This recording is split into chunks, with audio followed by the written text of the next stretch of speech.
Hi, I'm Anne, and I'd like to talk to you about stress. These days, I meet a lot of people who have too much stress. It seems like such a condition of life that we almost take it for granted. And we would if it weren't so painful and debilitating. So, if you're like me, bad news can be one of the most stressful things you face. And there's a lot of bad news these days. I know people who've stopped following the news because it's too stressful.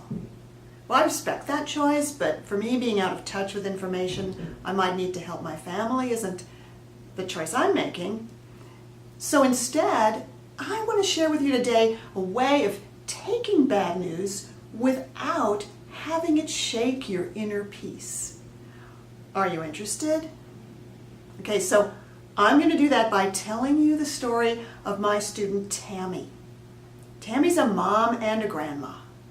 And this story is about hearing bad news from someone you love very much and not getting so upset by it that you lose your ability to support the other person. Tammy used to have a really hard time when her kids told her their troubles, especially the scary ones. Sometimes she would get so upset, for example, when one of her daughters had a bad breakup, that her daughter would look at her like, "Mom, you're more upset about this than I am?" And of course, the big problem there is that when our emotions take us over and sweep us away, even if it's our emotions about someone else's problems, we lose our ability to be smart and helpful and wise and supportive, and all the other things the other person needs us to be. If you've ever been flooded by strong emotions when a loved one tells you their bad news, so it almost feels like you're the one who took the hit, take a quick second to type "I know" in the comments below.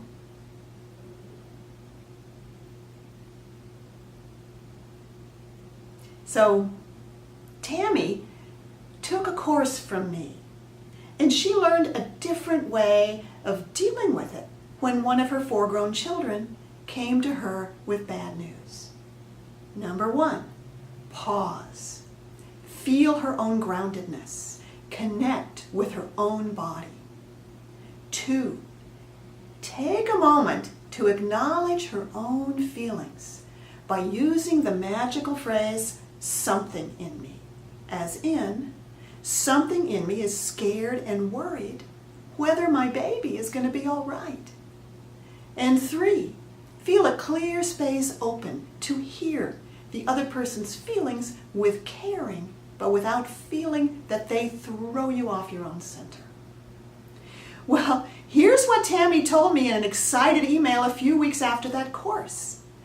A knock came on her door, and her 23-year-old daughter Ashley came in sobbing, dissolved in tears. Well, Ashley has 2 young children, and Tammy's first question was, "What's wrong? Are the kids all right?" Ashley cried, "Yes, but my doctor finally got back to me about my pap test, and she says I have cancer." Well, in former times, Tammy might have been caught up in her own reaction to, "Oh no, my daughter has cancer." But she remembered to do what she'd learned from me. 1, she paused and felt her own groundedness and connected with her own body. And she didn't even have to do step 2, because in her body she felt, this is going to be all right.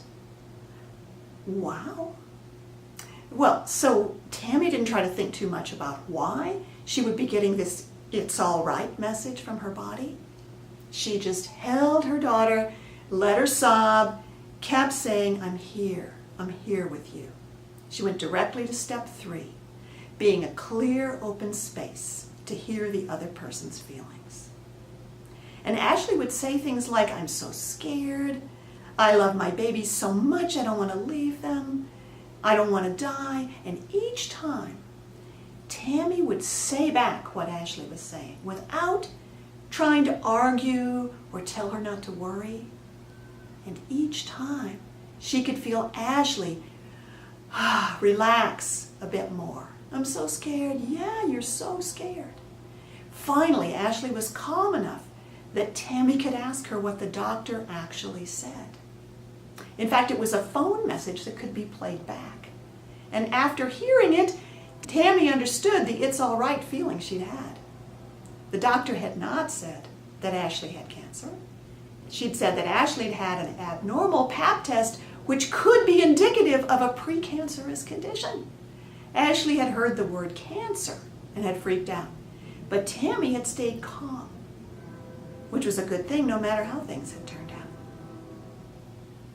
Because when we love someone, we want to be there for them, don't we? And of course we're concerned if they bring us bad news, but we can't lose our own cool, not too much, or we become the problem. So, what were those 3 steps again? Number 1, pause, feel your own groundedness, connect with your own body. And 2, take a moment to acknowledge your own feelings by using the language of something in me, as in, something in me is scared and worried whether my loved one is going to be all right.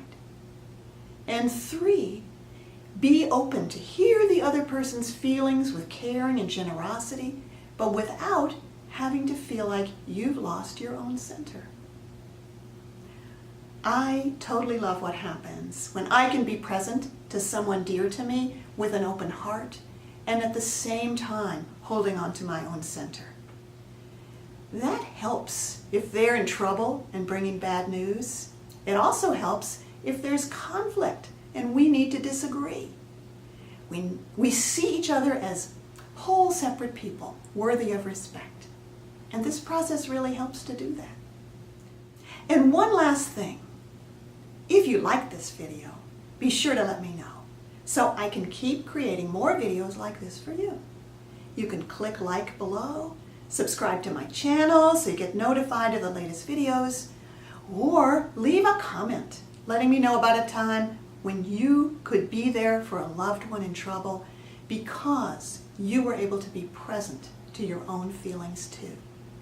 I would love to hear about it. And here's to you having a more peaceful life.